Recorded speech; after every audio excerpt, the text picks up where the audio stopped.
first time global warming. Some more on the global. As if we didn't know, 2023 was... Ya, cuaca panas jika Anda merasakan ini juga sedang dilanda suhu panas menyengat hampir merata terjadi di beberapa wilayah. Kebijaksanaan seorang pembuat hukum tidak hanya didasari oleh keadilan, tetapi bagaimana hukum mendapat kepastian. Francis Bacon. Assalamualaikum warahmatullahi wabarakatuh. Shalom, Om Swastiastu, Namo Buddhaya, Salam Kebajikan. Dewan Juri yang terhormat, izinkanlah saya Nilam Firmandayu untuk mengulas hasil karya dalam esai agraria yang berjudul Model Kebijakan Carbon Trading di Sektor Kementerian ATR BPN untuk mengakselerasi aktivitas pasar karbon Indonesia. Realitas internasional menunjukkan lebih dari 95% aktivitas yang dilakukan manusia selama 50 tahun terakhir menyebabkan peningkatan permukaan suhu bumi. Tercatat 80 negara telah menyumbang sekitar 79 emisi global, diantaranya Tiongkok, Jepang, dan Rusia. Sementara Indonesia pada tahun 2020 telah menduduki peringkat ke-10 dunia. Hal ini memberikan efek domino pada perubahan iklim yang mempengaruhi indeks ketahanan ekologi, meteorologi, sosial, dan ekonomi. Berdasarkan data dari World Meteorological Organization, suhu rata-rata global per tahun 2023 telah mencapai 1,45 derajat Celcius. Sedangkan suhu global rata-rata tahunan per tahun 2020 sekitar 1,2 derajat Celcius. Dengan demikian, terdapat peningkatan suhu global rata-rata dari tahun 2020 sampai dengan 2023 sekitar 0,25 derajat Celcius. Sedangkan menurut data Joint Research Center, Indonesia mengalami peningkatan gas emisi rumah kaca sebesar 10% per tahun 2022.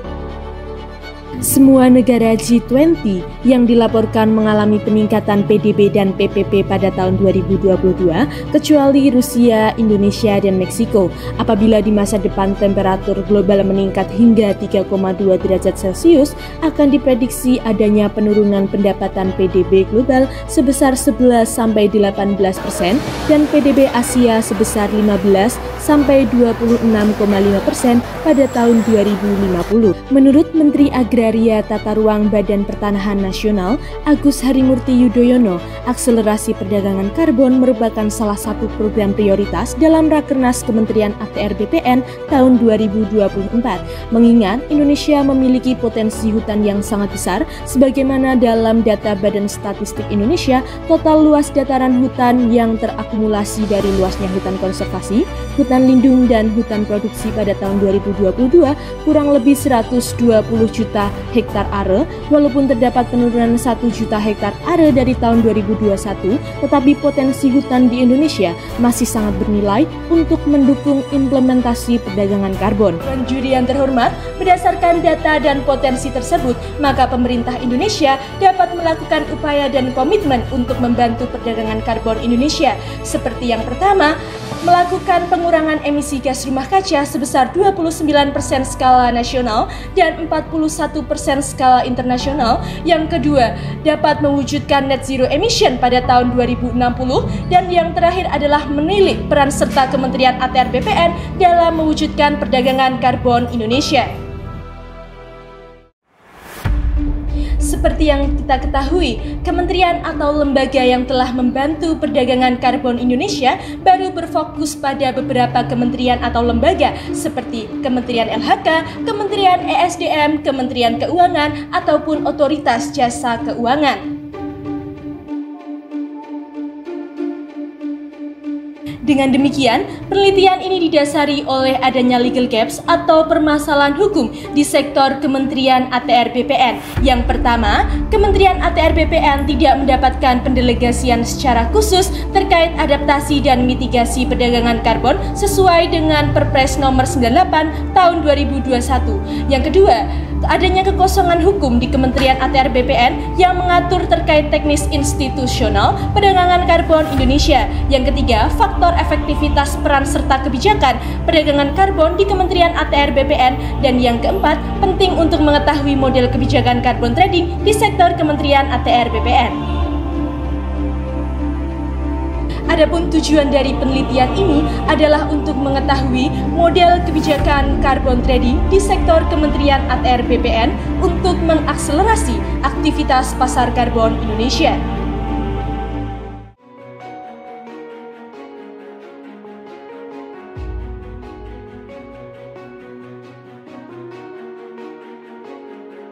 Menjawab permasalahan pertama, yakni terkait Kementerian ATR BPN yang tidak mendapatkan pendelegasian khusus terkait adaptasi dan mitigasi dari Perpres nomor 98 tahun 2021.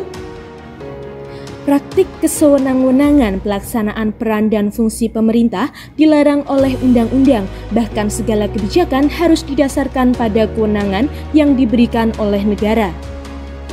Unsur penyalahgunaan kewenangan didasarkan pada larangan untuk melampaui kewenangan, mencampur adukan wewenang, dan bertindak sewenang-wenang. Dalam administrasi negara dikenal 3 teori pembagian kewenangan, yakni atribusi, delegasi, dan mandat. Berdasarkan teori delegasi kewenangan, ditemukan fakta hukum bahwa Kementerian ATR BPN tidak menerima pendelegasian secara langsung dari Perpres nomor 98 tahun 2021 atau peraturan di atasnya, sehingga untuk membuat kebijakan khusus terkait perdagangan karbon masih belum mendapat keabsahan secara hukum. Dalam hal ini, pembuat kebijakan direkomendasikan untuk merevisi Perpres nomor 98 tahun 2021 terkait perluasan ruang lingkup kementerian atau lembaga supaya antar lembaga dapat berkolaborasi sesuai dengan bidangnya tanpa terkecuali, seperti penyebutan secara eksplisit fungsi perencanaan tata ruang perdagangan karbon yang didelegasikan kepada Kementerian ATR BPN. Menjawab permasalahan kedua, yakni adanya kekosongan hukum di Kementerian ATR BPN yang mengatur secara teknis institusional terkait perdagangan karbon Indonesia. Legalitas bagi pelaksanaan fungsi dan kewenangan Kementerian ATR BPN dalam upaya perdagangan karbon merupakan hal yang krusial. Adanya pendelegasian akan menempatkan tanggung jawab gugat kepada penerima delegasi secara sah. Oleh karenanya, salah satu kebijakan yang dapat diupayakan oleh Kementerian ATR BPN untuk dalam melaksanakan peran, fungsi, kewenangan, hak dan kewajiban serta kepastian hukum dalam perdagangan karbon adalah membuat kebijakan institusional berupa rancangan peraturan Menteri ATR BPN.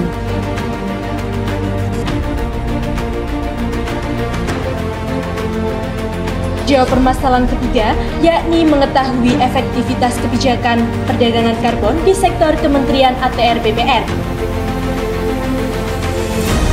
Dalam memahami suatu kebijakan dan program yang hendak dirumuskan merupakan faktor perhatian dari implementasi kebijakan, bahwa kejadian yang timbul setelah disahkannya kebijakan harus berdampak secara langsung dan nyata bagi masyarakat. Namun, apabila rekomendasi arah kebijakan dan model program perdagangan karbon belum dilaksanakan, maka Kementerian ATR BPN belum memiliki kewenangan untuk membuat kebijakan terkait. Dengan ini, terdapat 4 program yang dapat dilaksanakan oleh Kementerian ATR BPN. Yang pertama, program sinkronisasi dan harmonisasi penataan ruang dalam rangka terbentuknya ruang strategis di Kementerian ATR BPN, yakni tingkat pusat dan juga tingkat daerah. 2. Pelaksanaan program industri green space atau ruang industri hijau sebagai kebaruan sistem perdagangan karbon Indonesia. Ketiga, program perizinan hak guna usaha khusus perdagangan karbon Indonesia. Keempat, program pendampingan dan sosialisasi untuk mengakselerasi aktivitas pasar karbon Indonesia. Dengan demikian, ulasan ini saya akhiri. Wassalamualaikum warahmatullahi wabarakatuh. Shalom, Om Santi Santi Om, Rahayu, Rahayu, Rahayu.